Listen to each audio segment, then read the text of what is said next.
If I had so many of these people together in my synagogue, I'd be so happy. Right, Mike? Once in a while. Well, very honored to be here today and to be part of HARC and to represent the Jewish community and to be with all of you and to know that we have a great year going ahead, and I'm honored to be working with Chris and the officers as Vice President. We are honored to have with us today Dr. David T. Sovine, Superintendent of Washington County Public Schools. Much of what we do together through HARC is either in partnership with Washington County Public Schools or in support of children who attend our schools.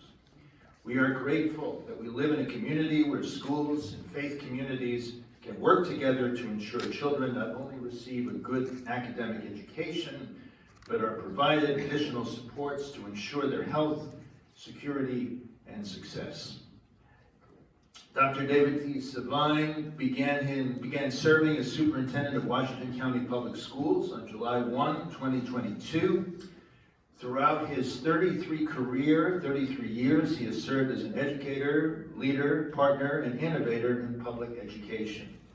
In his first year with WCPS, Dr. Sovine led strategic initiatives to implement the Blueprint for Maryland's Future, a state legislative measure that invests significant funding to improve student outcomes and enhance the quality of education across Maryland.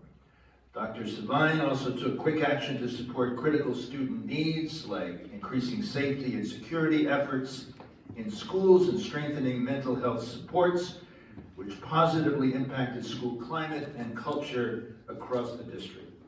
We look forward to hearing more of his work today and his vision for Washington County Public Schools. Welcome, Dr. David T. Sovine.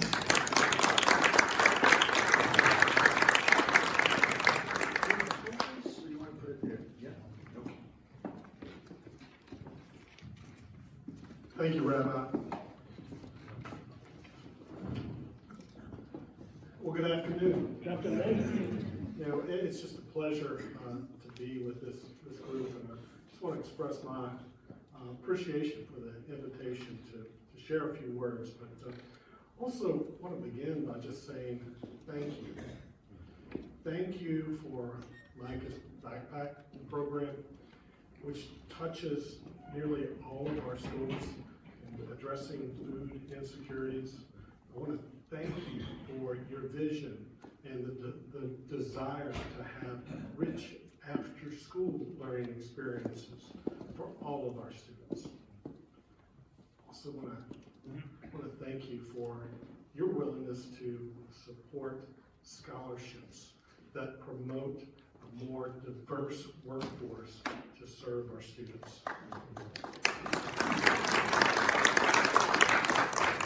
It's a powerful partnership, HARC, WCPS, and I thank you for what you do mean to our community.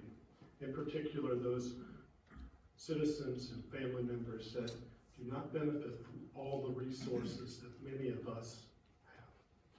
Now, what I want to share with you is there are three key things. I want to share a little bit personal story and my why as to why I'm an educator, why I'm a superintendent.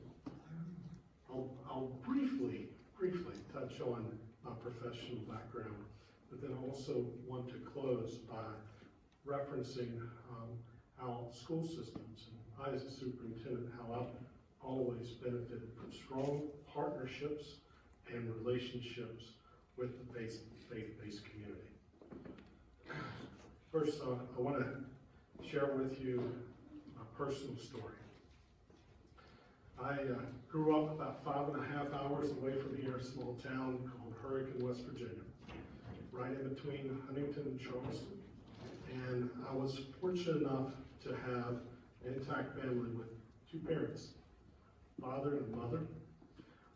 Many would say, and now looking back, it was a modest upbringing, blue-collar family. My father worked as a meat cutter, and my mother was a stay-at-home mom and volunteered in the church. We know moms, that's a full-time job, and certainly her engagement in the church benefited from that. But I learned so much and benefited so so much from my parents. My parents modeled, number one, the importance of faith, putting God and family first. That's something that was instilled in me and modeled for me through my parents. It's foundational in terms of who I am today. The other thing that was modeled is the importance of work ethic. I watched my father work as a meat cutter for Kroger, always putting in to be able to make it on one salary far more than 40 hours. Also had his own business, a meat shop in the basement of our house. But while he worked tirelessly, always remember that whatever activity I was involved in, my father was there, my mother was there. There was a presence. And my mother, while she did not earn a wage or a salary, I saw her work ethic as a mom, how she kept the house, how she volunteered as a Sunday school teacher, what she did later on in terms of supporting the child care structure in a church. Work ethic. So, faith, God, family first, work ethic. The other piece is caring for others. So, both of my parents helping often behind the scenes, never wanting the credit, always helping others. How important that is. You know, as I was preparing for this talk, I couldn't help but think about, in addition to having just tremendous parents, I also had the church that I attended, Hurricane Baptist Church. I benefited from some people that also were in my public schools. And yes, part of my regular routine, as long as I could remember, was Wednesday night church service, Sunday school, service after that, and vacation Bible school every summer. Look forward to that. Church, powerful impact for me. I want to fast forward, and this is my why. Well, both parents strongly influenced me. My mother is my why. My mother, early on in my professional career, way too early, was diagnosed with a very advanced form of cancer. So much so that many of the physicians initially said that the prognosis was not good. She went through some advanced and experimental treatment. But what I want to share with you is not the treatment and some of the details that we know regarding cancer, her response. I never once saw her cry or question her diagnosis. Matter of fact, from day one, she said this diagnosis was a blessing and that she was going to use this to bring others and to testify and model in terms of the importance of her faith. And that's exactly what she did. Also saw my father. My mother had to have experimental treatment, and at the time I just started teaching. We're outside of Richmond, Virginia. Virginia Commonwealth University had a great cancer center there, a massive cancer center, and my mother came to get her treatment. And I'd been married for a couple of years then. My wife Kelly and I opened our house, and my mother came over, and my dad took a leave without pay to be by my mother's side. You see that, the power of it. Also, the church community supported my mom and dad as my dad gave up his salary, many of the benefits during that time period, because the benefits with Kroger was just not that strong. But I saw my dad be there for my mother. The piece I want to share with you in terms of what my mother did and what I remember. I knew it. The cancer center at that time was on the 10th floor. I didn't have to know the room number, because when I walked up to the 10th floor, whether it's morning, afternoon, or evening, whenever the visit was, there was a long line of healthcare professionals always outside of my mother's room. What do you think she was doing? And she went through some grueling chemo. She was always positive. The doctors and the nurses were there. She was their inspiration through keeping her focus, I believe, in God, and she first, putting that first, and she testified. So, you see the impact of my mother. And while she passed away too young, 46, the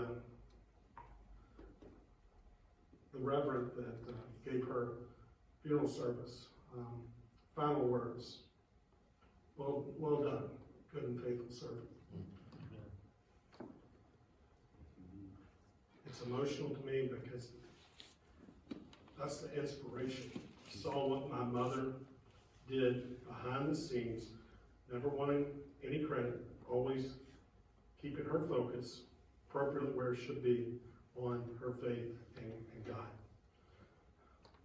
As an educator, and now as a superintendent, opportunity to support thousands of students and empower resources, pull together resources from the faith-based communities. You see how important this role is. And I recognize that I have no power alone, no power at all. It's all God's will and the support, the resources that are provided. Now, before I briefly talk about my professional career and the impact of faith-based community, and that's where I will close. I failed to mention the impact of those educators that were also in my church. As I reflected on this presentation, I meant to say that I couldn't help but think about the names of teachers that were also part of my church. And I remember the names. Mrs. Hobart, kindergarten teacher. Mrs. Beckett, my second grade teacher. Her husband, Mr. Beckett, my fourth grade teacher. They were also Sunday school teachers, so I had the benefit of that. In middle school, I had a PE teacher and football coach that was also part of the youth volunteers. And then in high school, Mr. Moore, Coach Moore, in middle school to high school U.S. history, had a love of history. And Mr. Bush was that teacher that inspired me and encouraged me to pursue a career in education. He was one of my high school, Sunday school teachers. You see the impact there. Just quickly, professionally, I went into teaching, taught for 4 years. I'll be honest with you. Would probably still be teaching and coaching football and track to this day if it wasn't for my elementary principal, my first teaching job, saw something in me that I didn't see in myself and encouraged me to pursue a master's degree in administration, gave me opportunities to lead as a teacher in the school, and pushed me to complete that degree. Fast forward, I was able to serve as an assistant principal, a middle school principal, high school principal. And fortunately, I had experience as a teacher and a building level administrator at all 3 levels, elementary, middle, and high school. I didn't know what God was preparing me for, but I thank Him for those experiences. From there, I moved on to senior leadership role, curriculum instruction, before moving into the superintendency. This is my 13th year as a superintendent. 32 years in Virginia. I was fortunate enough to start early and was able to retire a year and a half ago, and this is in my second year, into my second year as superintendent here in Washington County. I'm passionate about doing this work.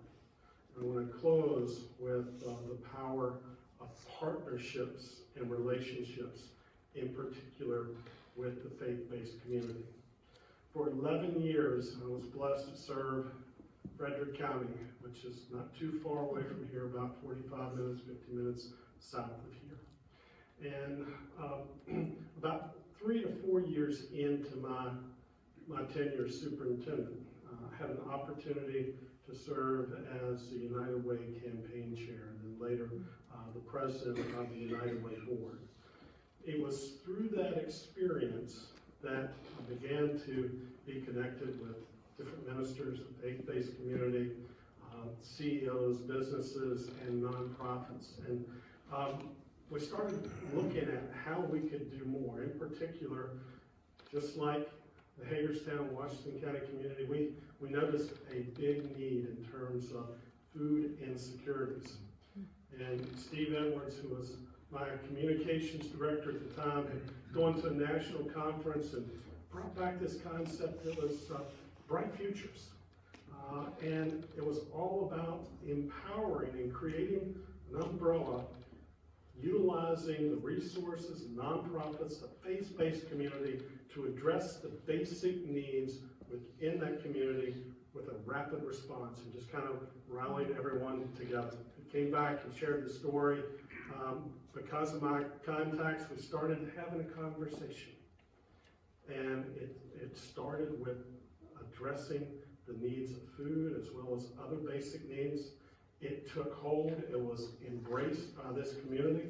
Now, in Virginia, it's a little bit different than Maryland. In Virginia, you have the county school system and the city school system. So Frederick County surrounded Winchester City.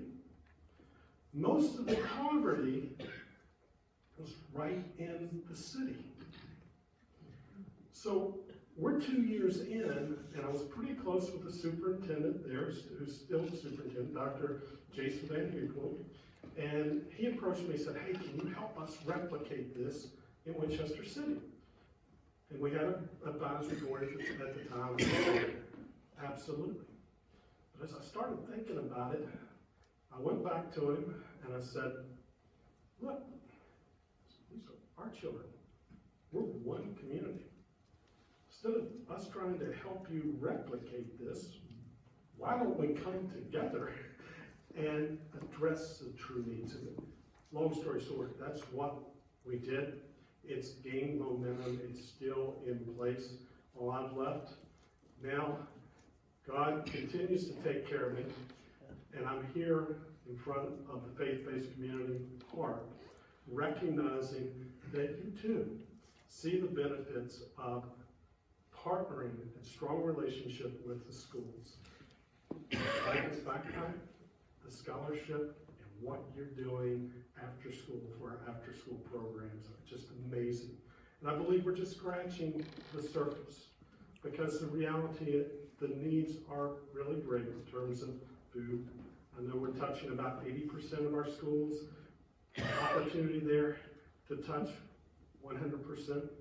I'm so glad to hear the after-school programs, and I agree, you start small and we look to grow that, but the need is really great. Mental health services, behavior supports, that is a point of focus. We have board-certified behavior analysts that are designed to work with families and train our teachers to have an awareness and to provide supports for children that may experience behavior or mental health issues. We need to be aware of those triggers. Sometimes with good intention, what we do is not helpful to the child.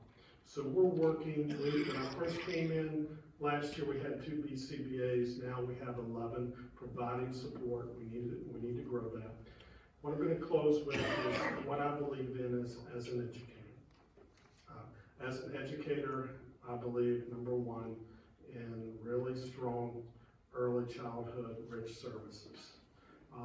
We benefit from a universal pre-K. Our children, we have some of the highest kindergarten assessment rates in all of Maryland, but there's an opportunity to go further, to reach our 3-year-olds. I know I'm preaching to the choir. Early childhood brain development, the earlier we get there with strong programs, it only strengthens our community. So that's a strong focus. The other strong focus is reading. I believe in the science of reading, going back to the basics, phonics, sound recognition. The better we are at getting our students on grade level before second grade, you know what the research says in terms of future success. That's a strong point of emphasis. The last thing that I'll share is whether the child or the student is college or career ready, and I think either pathway, there are just multiple opportunities. I believe that every child can benefit from developing skills in a trade and CTE. It's purposeful learning experiences. I think we have one of the strongest CTE programs in the state of Maryland here. I want us to be able to grow that, and I think every child should experience not only rich content, but strong career and technical education programs. What is CTE? Career and technical education. Oh. Used to be, years ago, vocational ed. So, in closing, I just want to say thank you again. Thank you as a faith-based community that sees it. You see the importance of the partnership, the relationship with the school system. As a superintendent, I value our partnership, and I thank you for what you do to strengthen our community, in particular, those families that do not have the resources that many of us benefit from. So thank you.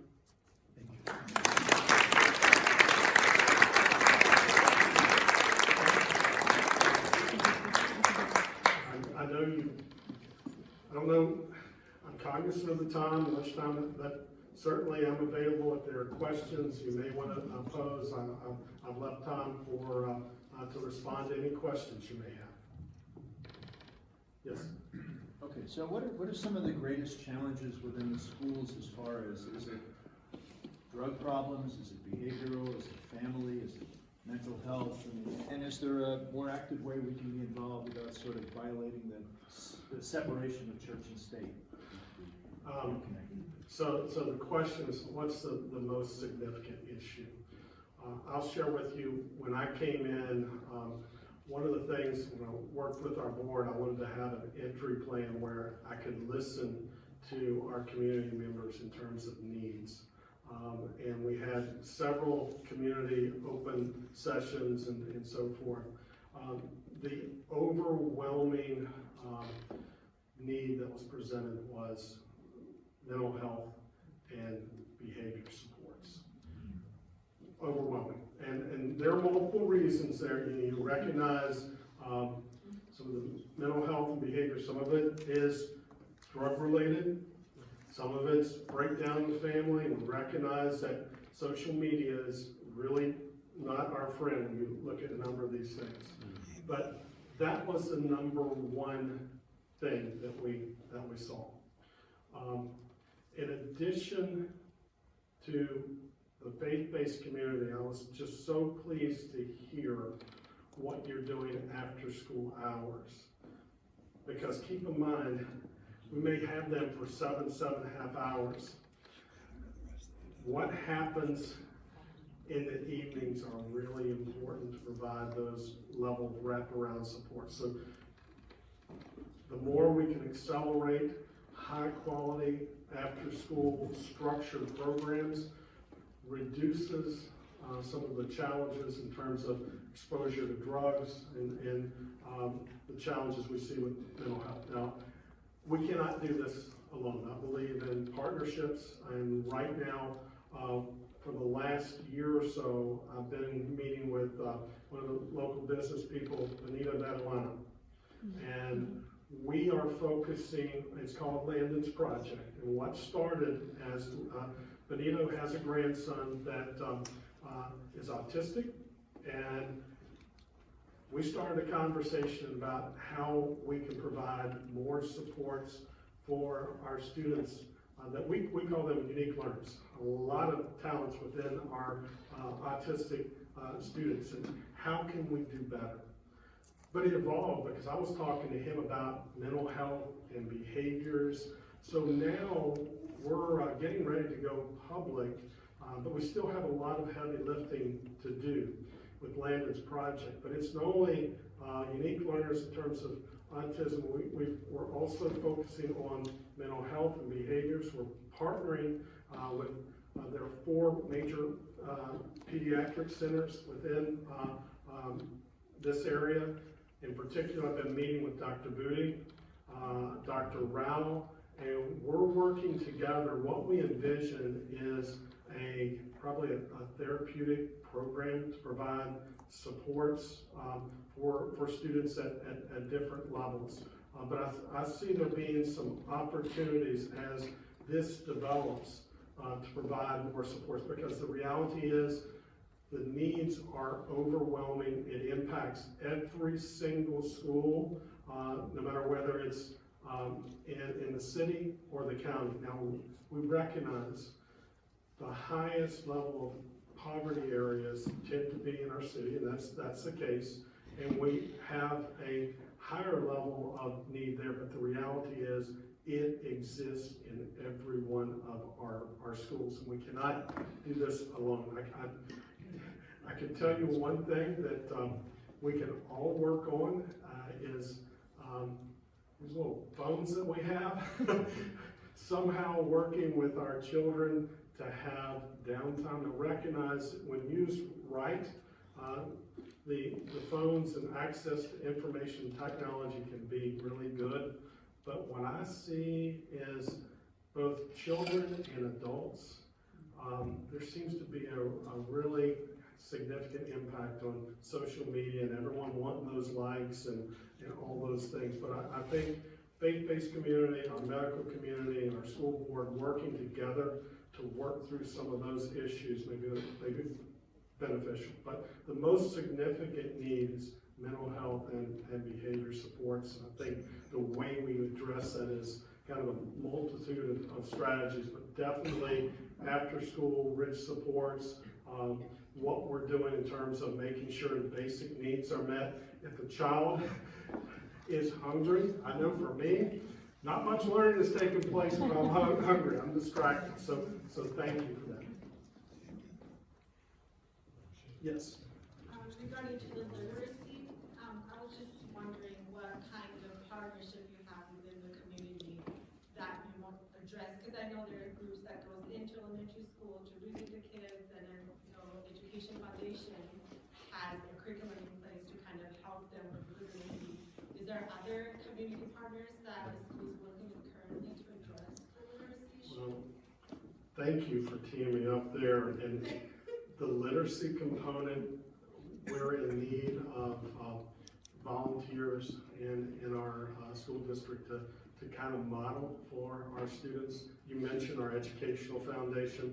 I would recommend in your congregations, if you have any individuals that want to volunteer their time or work through our educational foundation.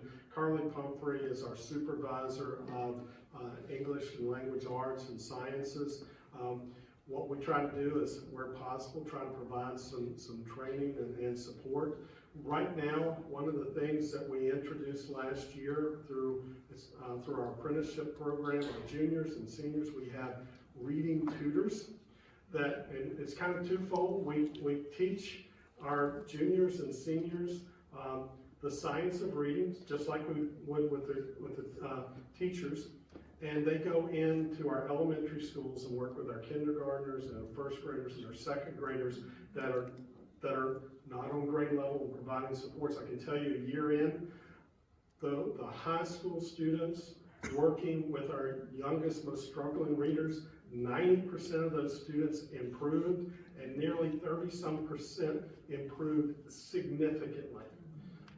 So you see the impact there, but the reality is we need more positive adults in our school. What I would recommend, if you have a school within your congregation zone and you have some volunteers, I would have a conversation with the principal, and certainly we can facilitate that. I don't want to miss this opportunity. I know I was fortunate to take over the reins from Dr. Boyd Michael, who was just phenomenal to this community for 40 years.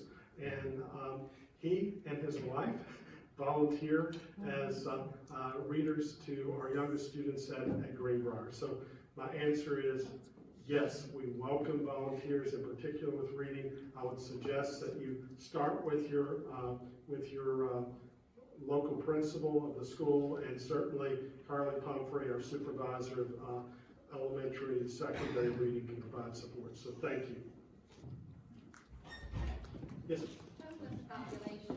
You have Daniel Patney tracking with children. What's the number now of children that are under? I don't have the exact number. I believe it's over 100, maybe around 200. Don't quote me on that because it. What's the question?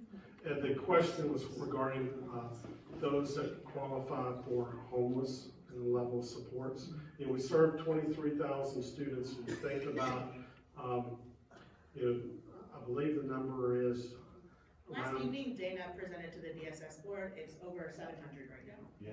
She's expecting it to be over 1,000 by the end of the school year. Yeah, there are, thank you for that.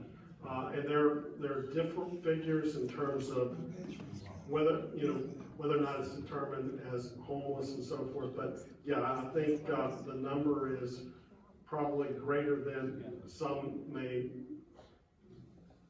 by definition, may not qualify. But the need is pretty great. And you think about, we talk about the hunger piece. If you're thinking about your shelter and where you need to stay, and I know many of you are providing support and resources there, but homelessness is a significant issue. I have a follow-up to that. And this actually relates to the after-school piece we're working on, which we're at the very beginning of, really. And first of all, thank you, sir, for the after-school programming that's already going on in your schools. And what we're trying to do is support that. Our initial effort got a disappointment with regards to some funding we were after. And it was someone from the Washington County Public, is Kim? Kim Duncan. First of all, thank goodness for Kim, because she infused a wonderful energy into our efforts by the hopefulness she expressed about our ability to partner the schools, what you're already doing with churches like us. And it should be said, and I think this may not be news to everybody, but an inspiration for what we're doing is for it to be an economic justice piece, so that the after-school work helps parents work a full day, helps them be able to get a job and not worry about how their children are going to be cared for during that time period between the end of school and when they get home from work. So, which relates to the homelessness piece, which is huge and obviously disheartening, and we just got to do something about that. And that's, we're talking about preaching to the choir. But one thing that's come up in our meeting is the reason why there isn't more after-school programming in the schools is because teachers, God bless them, are exhausted at the end of the day, and there aren't as many as needed to support. If the waiting list is so long for after-school, the after-school need is so big. One thing we talked about is with HARC, with all of our churches, our member churches, 20, 30, 40, however many there are, coming up with a core of volunteers, 3 from this church, 5 from this church, 15 from a bigger church, whatever we can manage. And I just put that out there because volunteers are what we need as much as anything to make this, yes, funding is needed. God will take care of the funding. Kathy's awesome, and we have other people who help with that. The money's out there, but we gotta have volunteers, right? And the last thing I'll say is, I was blessed to be a part of a church that did a 1 day a week after school work in my last appointment in West Virginia, in Berkeley Springs. That program served about 100 kids, and there were about 60 volunteers. Half of them were adults, half of them were teenagers. So, I mean, that's a volunteer pool. We have BISFA. We're talking about doing something that focuses on arts, that provides arts, fun with the arts, and other things like literacy and other things can be part of the after-school work. But is there a way to tap into that amazing pool of possible volunteerism, not just from BISFA, but from those kids at North High, South High, and other high schools that would like to help a kid have a fun experience from 4 to 5:30?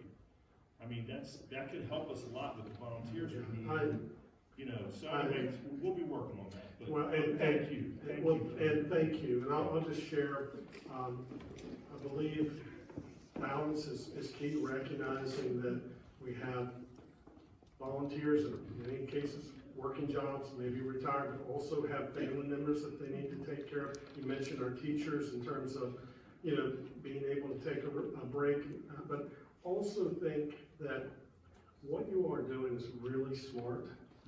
While the need is really great, starting small, and we will learn from that.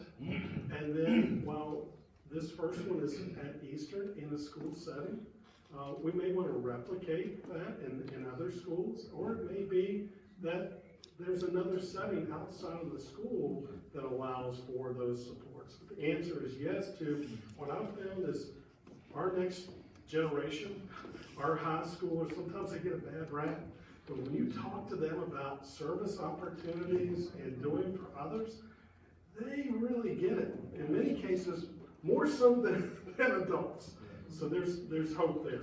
And I think I know you're onto a really good thing in terms of addressing the need. Yes? Or just something to add, so, because I was an after-school programmer to do like a mentoring program, so high school volunteers is something that our program has looked into. And just like Dr. Samar said, the high school kids are actually so willing to just jump on, and they're willing to do whatever we're giving to them. The thing that's challenging for us is logistics. A lot of them don't drive. How do you get from school to the site that they have to be on? So that's something maybe the churches can provide transportation, something we can all think about. But I think that's a great idea. It's just the logistics of getting the high school, the willing bodies, get to the places that we need them to be. Thank you.